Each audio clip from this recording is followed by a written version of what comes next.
All right, Brian, so let's jump right in. Let's start in the 20s. Let's think about your 3-bucket strategy, how you ought to be approaching that in your 20s. And we think that there is one bucket that you should be so excited about. Because right now, in this decade, this bucket can be super fuel for your financial wealth building. Yeah, if you want to get any financial mutant excited and really get them just in a froth, is talk about tax-free growth. Can you become a tax-free millionaire?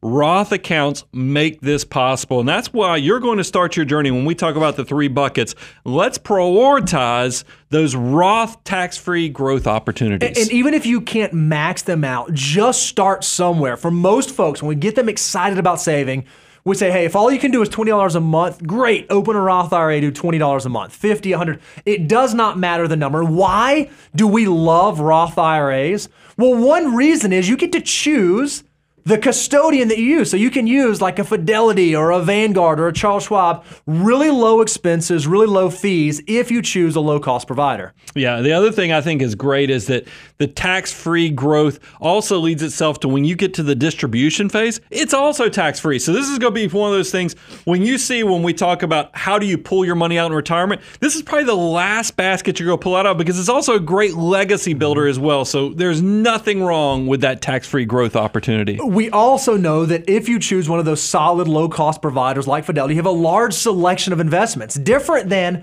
your 401k where you have a captive selection of investments. You can go out there and choose which target retirement index fund, choose which low-cost index fund, choose which investment you want to use. So you get to pick from the entire universe of investments inside of Roth IRAs. Yeah, and we're going to talk about specifically Roth IRAs, your Roth 401ks, and other things. You have flexibility of contributions. When you have lots of opportunity these days with the way the government is set up, these different opportunities, you can save for tax-free growth no matter what your income is, no matter where you are in age. This is a great opportunity, especially for those in their 20s who have decades to let that money grow and compound. Now, Roth assets are not the only tax-free assets available to you. You also have the ability to contribute to a health savings account, assuming that you're in a high deductible health plan. You have to be covered by a high deductible plan in order to contribute. But this is yet another area where you can build your tax-free bucket. Yeah, this is part of that dynamic duo of step number 5 of the financial order of operations, that tax-free growth.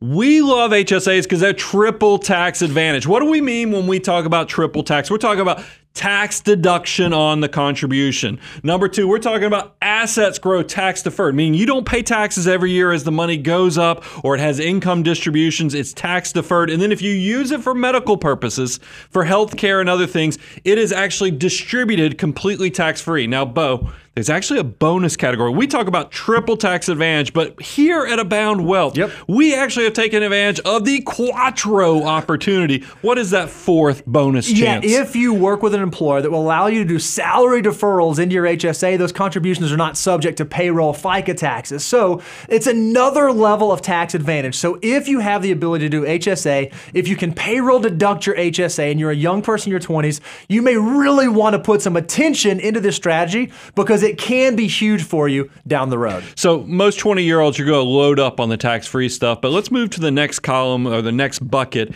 That's the tax deferred. Now look, this one probably going to have a lot of contributions other than getting that free money from your employer, because I realize with the new tax legislation, there's a good opportunity that potentially all of your money could be tax-free, but under general rules and the way people typically don't change that fast, probably the lion's share of people, your employer match is still going to go in that tax-deferred bucket. Now, what that means is that while the money grows, every year when your employer puts that matching money or that profit-sharing money into the retirement account, every year as it grows, you're not going to pay taxes, but it's only tax deferred, not tax free, because when you do pull it out as a distribution in retirement, you will pay ordinary income taxes on this bucket. And Brian, you already mentioned this. This bucket may not be growing a lot in your 20s, but that's okay. And there's a chance that the reason it's not growing is even if you are doing your 401k, in your 20s, you're likely in a lower tax bracket. So Roth 401k may be the thing that makes sense for you, which is actually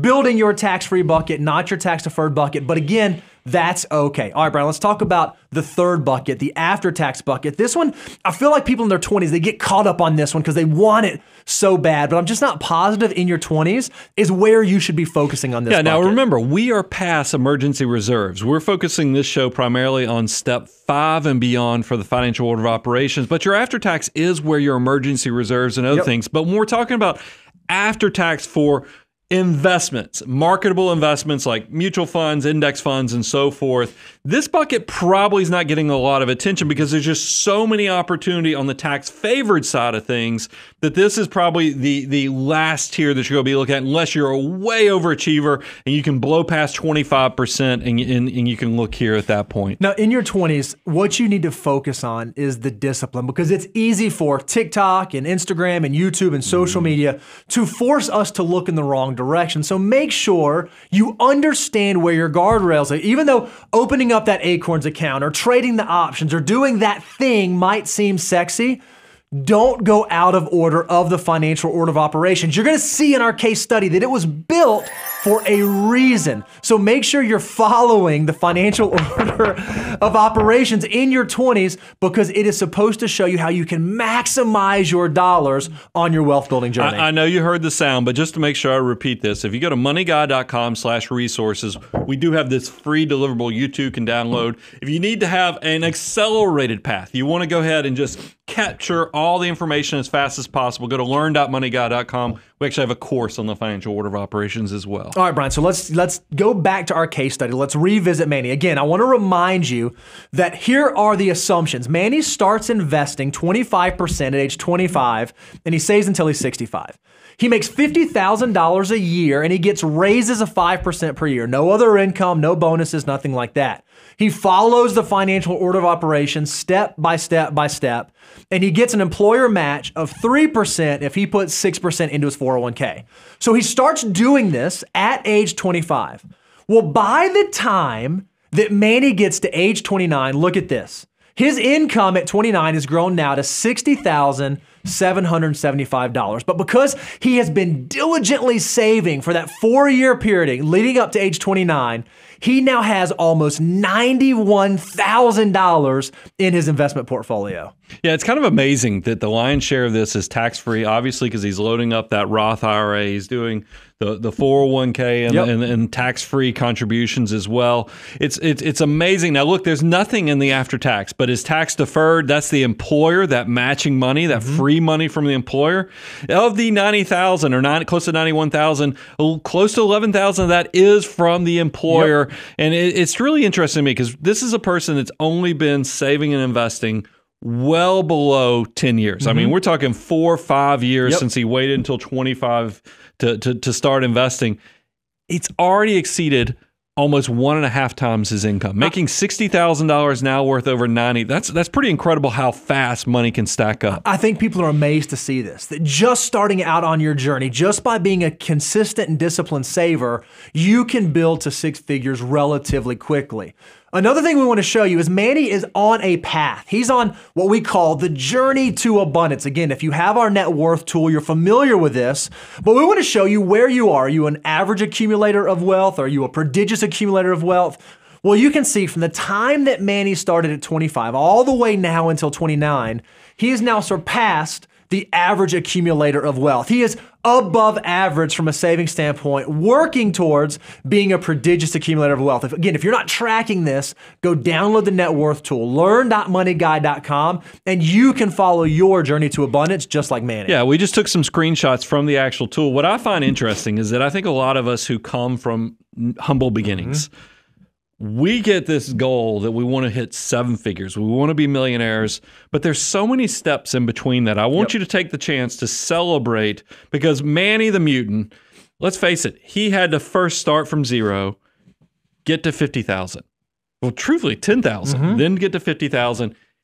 At 90,000 at age 29, really, really close to crossing into 6-figure status with 100,000. That's going to be another one that you'll probably pour over ice, whatever your favorite beverage is. These are celebrations. Don't focus on something that seems so big like 7 figures. Start with the first $10,000. Start with getting to 6 figures by a certain age. All these things will start building upon themselves, and you'll see it's easier and easier to go if you can just focus on what small incremental decision you can make today to start the journey.